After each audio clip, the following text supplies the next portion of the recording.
दिल्ली के न्यू मोती नगर इलाके में जन संकल्प यात्रा का आयोजन किया गया। दिल्ली के न्यू मोती नगर में रहने वाले स्थानीय लोगों ने देश में फैल रहे उन्माद के खिलाफ अपनी आवाज़ को बुलंद करते हुए जन संकल्प यात्रा का आयोजन किया। जन संकल्प यात्रा के आयोजन के दौरान प्रदर्शन में शामिल सभी लोगों ने एक स्वर में यही बात कही, जिस तरीके से देश में दहशतगर्दों के हौसले बुलंद हो रहे हैं, उनके खिलाफ सख्त से सख्त कार्रवाई कर उन्हें फांसी की सज़ा दी जानी चाहिए। साथ ही उदयपुर की घटना में शामिल कातिलों के खिलाफ फांसी की सज़ा की मांग करते हुए प्रदर्शनकारियों ने अमरावती में घटी डॉक्टर के कत्ल में शामिल कातिलों को फांसी की सज़ा दिलाए जाने को लेकर प्रदर्शन किया।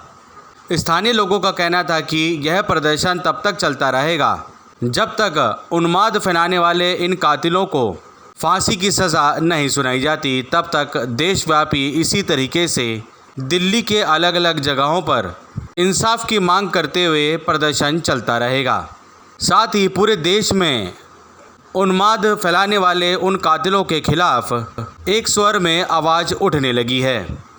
सीमा पार से आए षड्यंत्रकारी उन्माद फैलाने वाले इन दहशतगर्दों को जल्द से जल्द फांसी की सज़ा सुनाई जाए, ताकि देश में इस प्रकार की बर्बरता करने से पहले दहशतगर्दों के दिलों में इतनी दहशत बन जाए, किसी पर हमला करने से पहले 100 बार सोचें।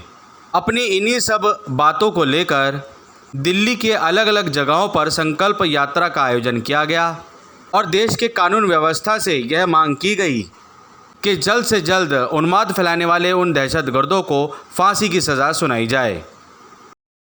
फांसी दो, फांसी दो, फांसी दो, फांसी दो, फांसी दो। चलो रोको, अब लोग आप क्या हो? पीछे आओ भाई साहब, पीछे। कन्हैया हम शर्मिंदा है, तेरे कातिल जिंदा है। कन्हैया हम शर्मिंदा है, तेरे कातिल जिंदा है। जिहादियों को फांसी दो, जिहादियों को फांसी दो। भारत फांसी दो, फांसी दो, फांसी दो, फांसी दो, फांसी दो। चलो रोको, अब लोग आप क्या हो? पीछे आओ भाई साहब, पीछे। कन्हैया हम शर्मिंदा है, तेरे कातिल जिंदा है। कन्हैया हम शर्मिंदा है, तेरे कातिल जिंदा है। जिहादियों को फांसी दो, जिहादियों को फांसी दो। भारत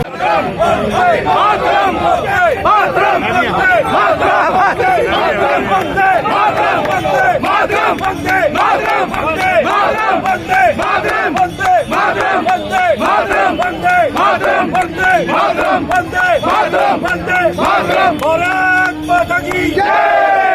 जय करा वीर बधाइए।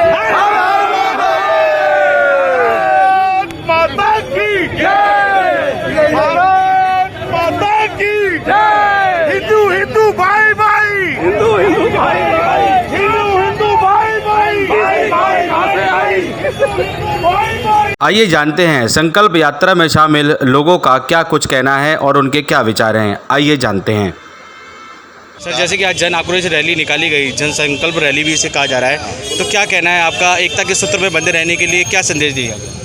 देखिए, जो हमारा भारत देश है आज विश्व के अंदर एक बढ़ती हुई इकोनॉमी है, उससे परेशान होकर बहुत सारे लोग इस देश में अस्थिरता फैलाना चाहते हैं। देश के अंदर ऐसी आतताई ताकतें हैं जो ये ताकतें नहीं चाहती कि देश में विकास हो। जैसा हमारे देश का सबका साथ सबका विकास और पूरे वर्ल्ड में एक विश्व गुरु बनने के लिए हमारा भारत जो अग्रसर है, उससे कुछ लोग परेशान होकर इस तरह की ताकतों को हवा दे रहे हैं। विदेशों से फंडिंग होती है और देश में अस्थिरता फैलाने के लिए उनको पैसा दिया जाता है। कुछ लोग हमारे बीच में से ही ऐसे भी लोग हैं जो उनको पीछे से अस्थिरता फैलाने के लिए पैसा देते हैं। तो उन्हीं का एक जो ये तो स्थानीय लोग आज जैसे कि जन आक्रोश रैली में जुड़े थे, स्थानीय लोग उन्होंने इसमें भाग लिया था। देखिए, ये आज जो एक जन संकल्प रैली निकाली गई है, इसके अंदर सर्व समाज की ये रैली है। सारे समाज के सभी प्रबुद्ध नागरिक और जो ये चाहते हैं कि हमारा देश में विकास हो, देश बढ़ता रहे, आगे बढ़े और इस तरह की ताकतों के पीछे हम झुकने वाले नहीं हैं।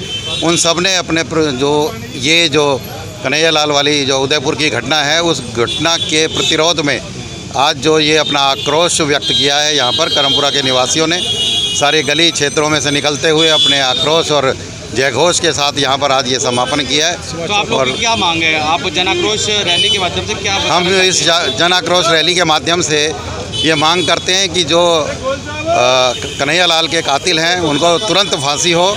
जब उन्होंने अपना वीडियो बना के अपना जुर्म स्वीकार कर लिया तो फिर किस लिए उसको बचाया जा रहा है? ये राजस्थान की गहलोत सरकार यहाँ पर एक तरफ तो कहती है कि हमने यहाँ इनको पकड़ लिया और दूसरी तरफ उनको सुरक्षा दे के ले जाती है। एक कन्हैया लाल जिसने कंप्लेंट की, उसकी कंप्लेंट के ऊपर उससे फैसला करवा के उसको छोड़ दिया गया मरने के लिए, उसको कोई सुरक्षा नहीं दी गई और आज उसके कातिलों को इतनी सुरक्षा के बीच में लेके जाया जाता है। उदयपुर की कोर्ट के अंदर जो वकील और वहाँ की जनता थी वो उनको मारने के लिए तैयार बैठी थी, लेकिन फिर भी किसी तरीके से उनको इतनी सुरक्षा के अंदर लेके गए। ये जो आक्रोश था उनका, वो आक्रोश को व्यक्त करने के लिए वहाँ पर सारे हुए। जिस तरीके से आपने जयपुर में देखा, जिस तरीके के भारत के विभिन्न वर्गों में, विभिन्न देश राज्यों के अंदर, विभिन्न क्षेत्रों के अंदर ये जन आक्रोश रैली निकल रही है और ये जन आक्रोश रैली जब तक हमें न्याय नहीं मिलेगा, जब तक ये हमारी ये जन आक्रोश रैली चलती रहेगी। पुनः अपना नाम बता दीजिए। मैं रविंद्र गुप्ता एडवोकेट हूँ और यहाँ पर विभिन्न संस्थाओं का मार्गदर्शन करता हूँ। हमारे साथ में विजय डोगरा जी भी हैं, 1 मिनट के लिए अपनी राय रखेंगे जो इस संचालन करने के लिए आज इनका ये आज जो संकल्प यात्रा का जो आयोजन किया गया है आप लोगों द्वारा, क्या है संकल्प यात्रा? आज हमारे इस क्षेत्र में कन्हैया कुमार के निर्मम हत्या के विरोध में यह रैली निकाली गई है। क्षेत्र में हिंदू समाज के अंदर आक्रोश है कि राजस्थान, महाराष्ट्र के अंदर अमरावती में हिंदू भाइयों की निर्मम हत्या हुई है, उसका आक्रोश समाज में बहुत अधिक है। उस आक्रोश को प्रदर्शन करने के लिए शांतिपूर्ण ये प्रदर्शन किया गया है। और अगर जैसे कि आप लोग जैसे संकल्प यात्रा निकाल रहे हैं और अगर इंसाफ मिलने में देरी होती है तब क्या डिसीजन लिया जाएगा आगे? जो शांतिपूर्ण डिसीजन विचार होगा समाज का, वही डिसीजन लिया जाएगा।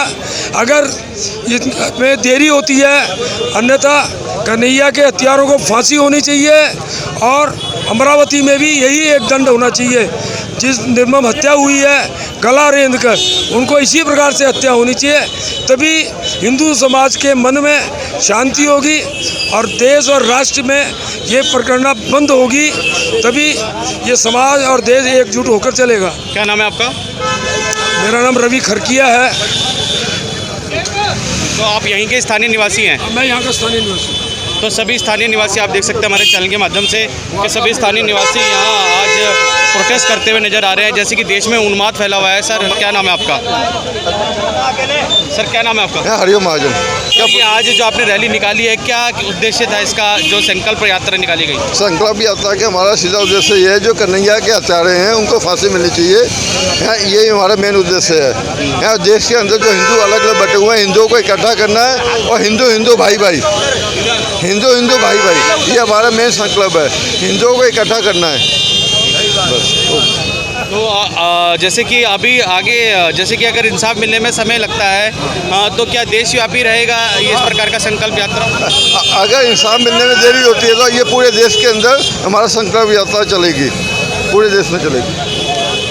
सभी हिंदू के सभी वर्गों ने साथ दिया और सभी वर्गों ने इस यात्रा में बढ़ चढ़कर हिस्सा लिया और साथ दिया। जिसके अंदर जो उदयपुर में कांड हुआ है उसके खिलाफ और नुपुर शर्मा के विरोध में जो ये सब चल रहा है उसके खिलाफ हमने ये रैली निकाली है कि जो उनके हत्यारे हैं उनको फांसी दो। हमें उनको, और नुपुर शर्मा ने क्या गलत कहा जो सुप्रीम कोर्ट के जजों ने उनके लिए बोला है, जिसके ऊपर उनको बहुत बड़ी माफ़ी मांगने के लिए बोला गया। ऐसा उन्होंने क्या गलत बोला? हमारे यहाँ कुछ लोग मुँह से बोलते हैं तो गलत हो जाता है और वो गला भी काट दे तो कुछ नहीं होता। तो हमारा तो यही था, एक सर्व हिंदू समाज की तरफ से यात्रा थी और एक जन आक्रोश रैली थी। ये सब हिंदू, सब समाज, हिंदू के सब समाज ने मिलकर एक यात्रा निकाली है और ये एक विरोध प्रदर्शन, अपना विरोध जताया है इसके खिलाफ। देश की एकता को लेकर भी आपको संदेश दे रहे थे? हम सबका मंच नजर देश की एकता को लेकर भी सर आप? देश की एकता, हम सब हिंदू और शुरू से हिंदू जो है, हिंदू देश हमारा इसी संस्कार से जीता है कि सब भाई बराबर मिल के चलें और हम किसी से कोई अलग नहीं है। लेकिन जहाँ पे कुछ ऐसे बातें आ जाती हैं कि हमारे लोग कुछ मुंह से बोले, उसकी भी बातें पकड़ ली जाती हैं, लेकिन सामने गला काट दे उसके ऊपर भी कोई एक्शन नहीं होता, तो हम उसके खिलाफ हैं। लेकिन हम एकता में विश्वास रखते हैं, हम सब मिल के साथ चलने में विश्वास रखते हैं। जी। तो आपकी संकल्प यात्रा से जैसे कि देश की एकता के सूत्र में बंधे रहने का भी संदेश दिया गया। हाँ जी, ये सब हिंदुओं को एक सूत्र में बांधने का, ये सब हिंदू भाइयों ने मिलके जो यात्रा निकाली है, जिसमें हिंदू के सारे समाज इसके अंदर आए और सब ने मिलके यात्रा निकाली है और एक अपने एक धार्मिक सद्भाव का और आपस में एकता का परिचय दिया, एकजुटता का परिचय दिया है। पुनः अपना परिचय दीजिए। मैं राजीव गिरोत्रा, हिंदू। सर नमस्कार। नमस्कार। सर आज संकल्प यात्रा निकाली गई, क्या उद्देश्य था? एकता के सूत्र में बंधे रहने को लेकर क्या संदेश दिया?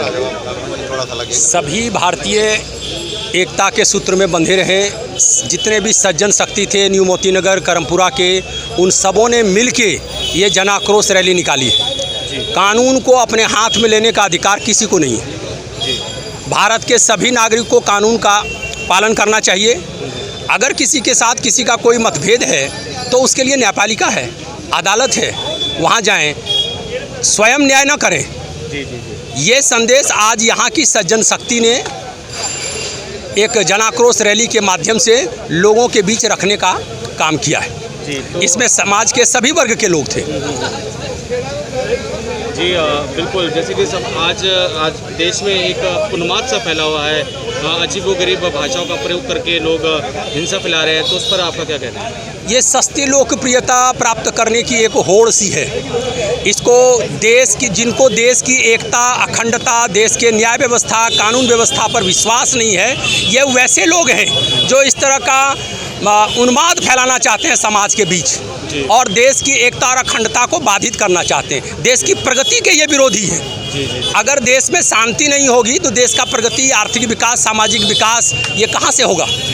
तो इन सभी चीज़ों के लिए आज ये समाज के सभी सज्जन शक्ति, सभी तबके के लोग आज निकल के ये जनाक्रोश रैली बिल्कुल शिष्टाचार के साथ ये निकाला है और यहाँ अभी आपके सामने इसका समापन सत्र हुआ है। धन्यवाद सर, अपना नाम ही बता दीजिए। मैं डॉक्टर समीर कुमार मिश्र। सर जैसे कि जन आक्रोश रैली आज निकाली गई समस्त क्षेत्रवासियों द्वारा, समस्त क्षेत्रवासियों इसमें अपनी भूमिका देते हुए नजर आए। हमने देखा कि जन आक्रोश रैली में युवा भी थे, सभी उम्र वर्ग के लोग आपके साथ शामिल थे। तो क्या आप संदेश देना चाहते थे क्षेत्रवासियों को?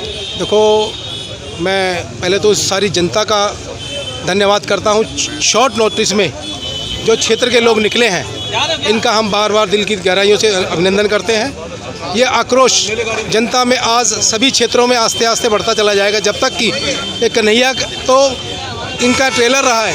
ये जिस तरह की दहशत फैलाना चाहते हैं, उस दहशत का जवाब ये हिंदू भी देना जानता है, लेकिन हिंदू को रोका जाता है। हिंदू को रोका ना जाए तो हिंदू बराबर का जवाब देना जानता है, लेकिन हिंदू के अंदर एक दया और उसकी दृष्टि की भावना है। वो इतना इंसान को काटना नहीं चाहता, लेकिन इसके अंदर जब पहले दिन से किताब पढ़ाई जाती है कि काटना है, मारना है, काटना है, तो क्या छोटी छोटी उम्र के बच्चे हैं, 22-22, 23-23 साल के बच्चे, उन्हें क्या पढ़ाया गया 22 साल में? 14-15 साल की उम्र के अंदर बच्चा जवान होता है, उसको पता लगता है कि अब मुझे मेरी जवानी, अब मुझे कुछ करना है। करने वाले दिन से ही ऐसे देशद्रोही लोग, जो ऊपर के मौलाना, सभी नहीं है उसमें, कुछ लोग मौलाना जो इस देश को तोड़फोड़ करना चाहते हैं, उन बच्चों को ऐसा पाठ पढ़ाते हैं और कुछ नहीं होगा। एकता के सूत्र पर बंधे रहने के लिए आप क्या संदेश देंगे? मैं ये कहना चाहता हूँ कि आज इस जन आक्रोश रैली से हम लोगों ने बहुत से लोगों को इकट्ठा किया है और शॉर्ट नोटिस पर अगली बार बहुत जल्दी ये आक्रोश बढ़ेगा और आगे से आगे चलता रहेगा। और इस माध्यम से हम ये कहना चाहते हैं कि हम सब मिलके ये हमारा एक कार्यक्रम है, ये हमारा एक संस्था चलती है जिसके अंदर हमने संदेश दिया है, कश्मीर से लेकर कन्याकुमारी तक भारत एक है और इस भारत देश के अंदर रहने वाले सभी भारतीय हैं, सब भाई भाई हैं। लेकिन इस देश के अंदर जो आतंक फैलाएगा वो उसी आतंक की भाषा में उसका जवाब दिया जाएगा। जय श्री राम, भारत माता की जय। एकता बनाए रखें और सुख और शांति बनाए रखें। लोगों ने आतंक मचा रखा है। हमारा राज्य बीजेपी का राज्य है, उसमें ये चाहते हैं कि लोगों को बिगाड़े, पर नहीं, हम मुस्लिम कंट्री को अब भगा देना चाहते हैं। यही ऐसी कंट्री है जिन्होंने रोष फैला रखा है, आए दिन झगड़े होते हैं और किसी को प्रॉपर न्याय नहीं मिलता। हम चाहते हैं कि सबको न्याय मिले। धन्यवाद। कब पे आएगा? सर अपने परिचय के साथ जैसे कि अभी देशव्यापी मुद्दा बना हुआ है, जैसे कि उदयपुर में एक बहुत ही जघन्य एक घटना घटी और बड़ी बर्बरता से कुछ लोगों ने इस तरीके से वीडियो बनाकर कन्हैया को मार डाला वहाँ पे। और अब सभी देश में एक बहुत गहराया हुआ है ये मुद्दा कि कन्हैया के जो दोषी हैं उन्हें फांसी की सज़ा को लेकर जैसे कि मांग उठ रही है। तो आपका क्या कहना है? देखो, जो ये निर्मम हत्या हुई है ना, आप ये खुद सोच सकते हैं, ये कांग्रेस के राज में ये सब चीज़ें हो सकती है। कांग्रेस के राज में पहले धमकी मिलती है, कांग्रेस के राज में जिसको सिक्योरिटी मिलनी चाहिए थी, कन्हैया लाल बेचारा 6 दिन तक पुकार करता रहा कि मुझे सिक्योरिटी दे दो, मुझे सिक्योरिटी दे दो, लेकिन उसको सिक्योरिटी नहीं दी गई। सिक्योरिटी उनको मिली जिन्होंने धमकी दी थी, जिन्होंने धमकाया था। इसी की वजह से आज वहाँ के एसपी और काफ़ी कहीं के आईपीएस अधिकारी सस्पेंड कर दिए गए हैं। क्यों? बली आईपीएस और पुलिस वालों की चढ़ी, जबकि जिम्मेदारी सीधा वहाँ के सीएम की थी। कांग्रेस का जो सीएम था उसने ही लोगों को, वहाँ की पुलिस को कहा कि ये हिंदू है, इसका साथ नहीं देना, ये लोग हमें वोट नहीं देते, हमें वोट देता है सिर्फ एक मुसलमान। क्या ऐसा होना चाहिए? क्या एक देश का चुना हुआ सीएम ऐसी बातें बोल सकता है वहाँ के पुलिस के अधिकारियों को? मुझे सूत्रों से पता लगा है कि वहाँ के पुलिस के अधिकारियों को ये साफ बोला गया कि इसकी कोई मदद नहीं करनी। जब उसकी मदद नहीं करी गई तो उसको पुलिस प्रोटेक्शन नहीं मिली, उसको घेर के मार दिया गया, गला काट दिया गया। एक ही बार नहीं, अनेकों बार गला काटा गया, 10 बार तक चाकू मारते गए। मतलब इतनी निर्मम हत्या, इतना मारते रहे, पता नहीं है कहाँ से ट्रेनिंग लेके आए थे, कौन से माइंड के लोग थे, यहाँ क्या ये करने आए थे, ये क्या डराना चाहते थे, ये मुझे अब तक कोई समझ नहीं आया। जी, तो आप कैसे खंडन करना चाहते हैं? जैसे कि अभी देशव्यापी लोग ये मुद्दा बना हुआ है और सबसे बड़ी बात है कि इस तरीके से वीडियो बनाकर सोशल मीडिया प्लेटफॉर्म पे डाल देना। और आजकल सभी के पास, बच्चों के पास मोबाइल होता है और वो इस प्रकार की जैसे वीडियो देखते हैं तो निश्चय ही मतलब एक गलत असर तो पड़ता ही है, गलत एक मैसेज जाता है। देखो, मैं ये कहूँगा कि बच्चों को इस समय यूट्यूब पे अच्छी पढ़ाई जानी चाहिए, लेकिन आप देखेंगे कि ऐसे जो लोग हैं ये ट्रेनिंग लेकर आते हैं, ये जो पढ़ा लिखा मुसलमान है उसको भी भड़काते हैं। यहाँ तक कि हमारे कितने मुसलमान भाई ऐसे हैं जो स्विगी ज़ोमैटो में अपनी रोजी रोटी कमाते हैं, वहाँ से रोज़गार लाते हैं। लेकिन उनके ग्रुपों में भी आप देखोगे ना, कभी आप उनका ग्रुप छान लेना, मैं उनको जानता हूँ, उनके ग्रुपों में हिंदुओं के खिलाफ भड़काया जाता है, ग्रुपों में वीडियोस भेजी जाती है, कुछ वीडियोस भेजी जाती है और वीडियोस ज़्यादातर 90% एडिटिंग करी होती है। इनके पूरे जाल बिछाया हुआ है, इनका पूरा प्लेटफॉर्म बैठा हुआ है कि हम लोगों को भड़काएं कैसे, हम लोगों को कैसे कहें कि ये हिंदू हमारे साथ नहीं है। कभी भी ऐसा नहीं होता भाई। जितने भी मुसलमान हैं जो हमारे साथ रहते हैं, हमारे कितने मुसलमान भाई ऐसे हैं जो हमारे साथ कभी कभार मंदिर चले जाते हैं। कितने मुसलमान ऐसे हैं कि हम मुसलमानों के खिलाफ़ हैं? क्या जो भी मुसलमान है कटिंग करता है, शेविंग करता है, क्या हम उसके पास नहीं जाते हैं? हम उसके साथ बैठते हैं, खाते हैं, पीते हैं। लेकिन जब भी हम कहीं बैठे होते हैं तो वो बेचारा मुसलमान एक चीज़ बोलता है कि भाई साहब, इस देश के अंदर क्या गलत हो रहा है, हमारे खिलाफ़ ऐसी चीज़ें क्यों हो रही है? ऐसा वो मुसलमान कहते हैं। भाई मैंने कहा तुम्हारे खिलाफ़ क्या हुई? तुम्हारे खिलाफ़ तो कुछ हुआ ही नहीं। मोदी जी ने सब तुम्हारे को तरक्की दी। तुमने कहा कि नाई की दुकान खोलनी है, मोदी जी ने तुम्हारे को सामान दिया। मोदी जी ने तुम्हें कहा एजुकेशन लो। मोदी जी ने जो 3 तलाक की प्रथा थी वो ख़त्म कर दी। अब और आपको मोदी जी से क्या चाहिए? मोदी जी ने रहते हुए कितने ऐसे प्रोग्राम जो होते हैं, जो कई बार ऐसे प्रोग्राम होते हैं जो मुस्लिम्स के ख़िलाफ़ होते हैं, उनको रद्द कर दिया गया। इसी सरकार ने रद्द करा ना, कि इस देश का माहौल सही बना रहे, अच्छा बना रहे। और बीजेपी चाहती है कि इस देश का माहौल अच्छा बना रहे, लेकिन कुछ तंत्र कांग्रेस, आप पार्टी, दूसरी अपोजिशन पार्टी ही चाहती है, उन लोगों को भड़काती है, फिर बाकी कम्युनिटी को भड़काती है कि देश में दंगा हो। आप खुद देख सकते हैं जो दंगे होते हैं उनको कितने पैसे दे के बुलाया होता है। कश्मीर के अंदर पत्थरबाजी जो करते हैं कितने पैसे दिए होते हैं उनको? 500 रुपये। कानपुर के अंदर आपने देखा होगा। और जो जुम्मा नमाज जो होती है ये शुक्रवार की, जितने ये मुस्लिम पकड़े जाते हैं ये बेचारे बच्चों को आगे करते हैं। और जो खुद हेड है, जो ये प्लानिंग कर रहा है, वो खुद अपना घर बैठा हुआ है, वो अपने बच्चों को विदेशों में पढ़ाई करा रहा है और यहाँ के बच्चों को वो सड़कों पे भेज के कह रहा है कि आप लोग पत्थर फेंको। तो मैं यही कहना चाहूँगा, मैं हाथ जोड़ के विनती करूँगा कि कुछ ऐसे चंद हमारे जो देश के खिलाफ आवाज़ ऐसे गुट बने हुए हैं जो कि देश को अंदर से तोड़ रहे हैं, जो देश को अंदर से तोड़ रहे हैं, ऐसे गुट बने हुए हैं। मैं उनसे कहूँगा कि आप अपने भविष्य के बारे में सोचें। आप अपने जो भी आपकी कम्युनिटी के लोग हैं उनको ज़्यादा से ज़्यादा पढ़ाएं, लिखाएं और अच्छी शिक्षा दें। मेरी आप सबसे यही प्रार्थना है। बाकी सब धर्म एक हैं, सब धर्म को एक मान के चलो। और जब किसी मुसलमान भाई को प्यास लगती है तो हम ही उसको पानी भी पूछते हैं, पानी भी पिलाते हैं, अपने साथ ही बिठाते हैं और साथ साथ घूमने भी जाते हैं। हिंदू मुस्लिम सब एक ही हैं, लेकिन जो लोग इस देश को बर्बाद करना चाहते हैं, मुसलमान और हिंदुओं को अलग करना चाहते हैं, उनको सख्त से सख्त कार्रवाई होनी चाहिए, सख्त से सख्त सज़ा मिलनी चाहिए। धन्यवाद सर गुंजन जी, जो कि आपने हमारे चैनल के माध्यम से एक आह्वान किया कि एकता में अखंडता का आपने जो प्रचार किया और कहा कि राष्ट्र तभी एक हो सकता है जब वो सशक्त बने। धन्यवाद सर, आपने हमारे चैनल के माध्यम से इस बात की जो आपने प्रचार किया उसके लिए बहुत बहुत धन्यवाद। Thank you.